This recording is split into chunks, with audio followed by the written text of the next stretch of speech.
Welcome back to the channel, guys. So I'm going to do something a little different with this video. I am going to put to the test Phoenix EOD's Typhon.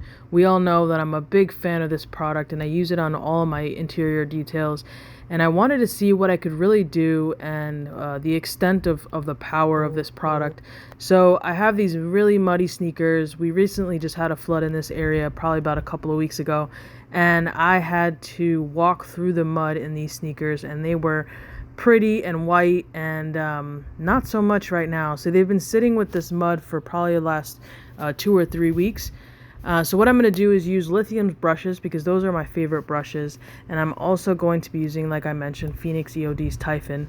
So we're going to take these shoelaces off and we're going to get to work and see what we can do with Typhon. So hang on tight, check out the video, and let me know what you think in the comments. I think this still, no matter what, is my favorite interior cleaner.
So here's where we are after that quick clean. I'll probably come in and kind of do a little more fine tuning with a more stiffer brush, like a toothbrush or something. But for a quick clean, I think it came out pretty phenomenal. Now I'll go through and just kind of scrub the shoelaces and try to get whatever I can out of there. Those shoelaces have probably been sitting in there for the length of time it took me to clean that one shoe. So yeah, you can see that liquid is pretty brown.